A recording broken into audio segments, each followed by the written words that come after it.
Production nucléaire, pourquoi EDF devrait faire mieux que prévu?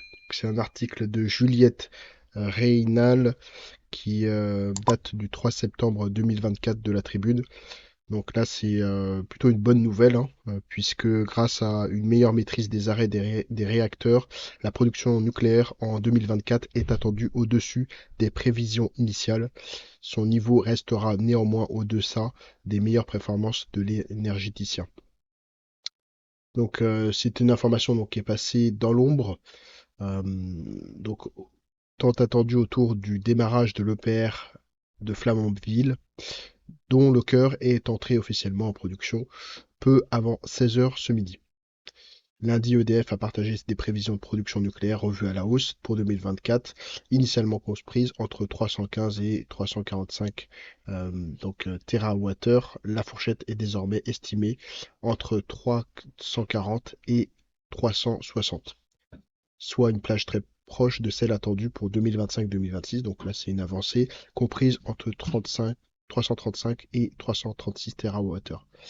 Alors que le groupe tricolore est connu pour ses dérapages de calendrier, devrait cette fois-ci faire mieux que prévu.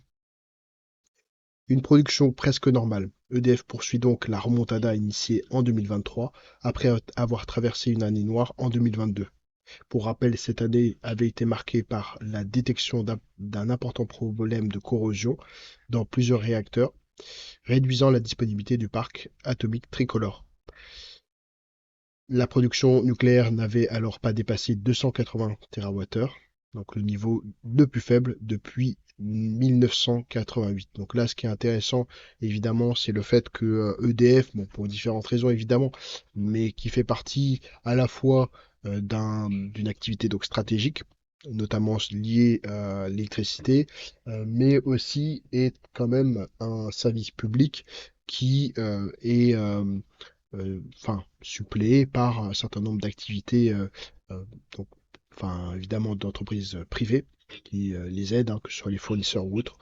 Et là, en fait, on se retrouve quand même, après avoir eu un EDF qui était dans une bonne situation, se retrouve tout simplement avec une production la plus faible depuis 1988. Donc là se pose la question évidemment de l'efficacité sur le long terme de la puissance publique ou en tout cas des services publics. Donc ça c'est vrai que c'est un élément qui est intéressant en tout cas en termes de tendance. L'année 2024 pourrait-elle s'achever avec une production en hausse de 6 à 12% comparée à l'année précédente. Donc soit une production normale, malgré de lourds travaux engagés pour prolonger et améliorer la sûreté de 56 réacteurs existants, un vaste programme que la filière désigne souvent sous le nom de grand carénage. Alors comment expliquer la meilleure performance attendue cette année? Une chose est sûre, celle-ci n'a rien à voir avec le tout récent démarrage de l'EPR de Flamanville. En effet, donc le réacteur normand ne produira que très peu d'électrons, car même si le cœur du réacteur a enfin été mis en route, celui-ci ne produira d'abord que de la chaleur et de la vapeur.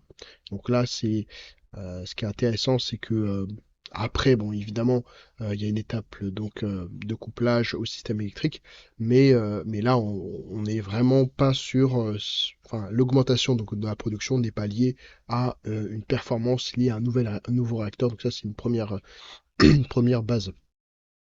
Le programme START fait ses preuves. En réalité, le rehaussement des prévisions de production s'explique, je cite, parce que les 56 autres réacteurs performent mieux que ce que l'on avait intégré, a expliqué lundi, donc fin de citation, lors d'un point de presse Régis Clément, directeur adjoint de la division de production nucléaire d'EDF, en évoquant les très bons résultats du programme START 2025.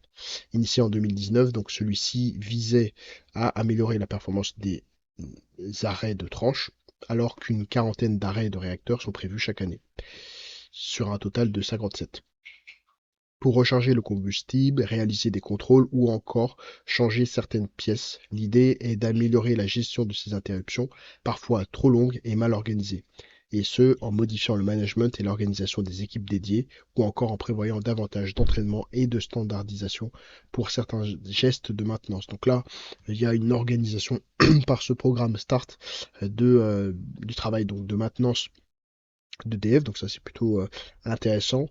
Ce qui peut nous intéresser aussi, c'est peut-être enfin, ces opérations de maintenance sont-elles réalisées exclusivement par les équipes d'EDF ou est-ce qu'il y a une partie de cette maintenance qui est réalisée par une entreprise peut-être privée pour évidemment être beaucoup plus efficace. Ça, c'est un élément qui pourrait être intéressant, puisqu'évidemment, on sait que dans le temps, euh, il est possible que l'efficacité puisse être ternie pour différentes raisons, évidemment, dans une entreprise et de surcroît dans une entreprise publique, enfin dans une organisation publique. En novembre dernier, donc EDF a partagé les résultats encourageants de ce programme de reconquête industrielle. À titre d'exemple, sur le premier jalon clé, c'est-à-dire la phase initiale de l'arrêt, lorsque le réacteur est déconnecté du réseau. Bon, là, le taux de réussite dans les délais impartis s'élève désormais à 70% contre un pourcentage inférieur à 10% donc en 2021. Donc là, c'est plutôt intéressant ce passage-là, lié donc avec le programme START. C'est que donc EDF a travaillé donc sur la réorganisation ou l'organisation de sa maintenance et ça a pu permettre de tout simplement augmenter le taux de réussite de la maintenance, donc passant de 10 à 70%. Donc on est vraiment sur cette situation où il y a eu donc un service public qui a été dégradé au cours des années pour différentes raisons évidemment. Et aujourd'hui, on se retrouve dans un service public qui est en train de remonter en puissance et en termes d'efficacité. Donc là, c'est plutôt une phase qui est intéressante sur laquelle la France va devoir s'appuyer pour pouvoir, dans le futur, améliorer le service public et permettre de baisser le niveau de la dette globale du pays. Par ailleurs, dans les centrales récemment donc arrêtées, EDF affiche désormais des records historiques sur la durée des fermetures. La visite partielle de Paluel en Normandie, ce n'est étendu que sur 100 jours, du jamais vu dans l'histoire de cette centrale, d'après le groupe Tricolore. Donc là, on est vraiment dans cette description où il y a donc un jamais vu, une organisation, une réorganisation, donc une bonne prise de décision dans le cadre du service public, enfin d'un service public, qui permet en fait de générer une croissance ou en tout cas une amélioration de la performance. Donc ça, c'est vraiment très impressionnant. Au-delà de ces périodes d'arrêt programmées, le nombre de jours non prévus d'indisponibilité a également chuté, donc en 2022 et 2023, avec un pourcentage d'interruption fortuite inférieur à 3,5%. Ce programme Start 2025 délivre ce qu'on attend. On constate même que cela va un peu plus vite que ce que nous avions projeté, donc a affirmé lundi Régis Clément. Donc là, c'est vraiment une très très bonne décision. D'ailleurs, on peut réfléchir sur le fait que le PDG soit payé en fonction de la production d'EDF. Ça peut être en tout cas une partie d'une réponse, en tout cas, sur la question de la performance, ainsi que les salariés, de mettre en avant une dimension variable du paiement pour les salariés, une incentive.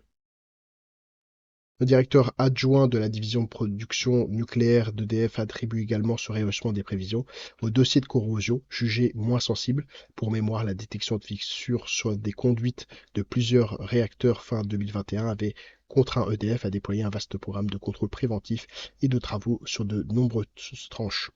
Des travaux pour lesquels la situation s'avère meilleure que l'on avait modélisé. Donc ça, c'est un élément qui est évidemment intéressant. Reste qu'un niveau de 360 TWh, s'il était effectivement atteint en 2024, demeure encore largement en deçà des meilleures performances d'EDF qui, pendant 15 ans, de 2000 à 2015, a atteint ou même dépassé la barre des 400 TWh. Donc là, on est quand même en dessous, en fait. Donc, toutes ces éléments sont, enfin, voilà, constate que voilà, à 360 TWh, on est en dessous de ce qui a été fait pendant 15 ans, à 400 TWh. Donc on est quand même dans une baisse de la production au final. Donc on est dans une baisse moindre qu'espérée ou une remontée de cette baisse d'une certaine façon, enfin en tout cas un arrêt de cette baisse et une remontée, mais en dessous de la production initiale. Donc là, c'est plutôt alarmant, entre guillemets, même si voilà, on est sur une phase plutôt montante. Mais c'est vraiment important de constater, en tout cas, que dans le niveau donc, du service public, les mauvaises décisions ont un impact sur plusieurs années de surcroît, donc dans le domaine de l'industrie. Et donc là, même si cette voilà, EDF est mieux que prévu, on est quand même dans une situation qui reste moindre que ce qui s'était passé auparavant, en 2000.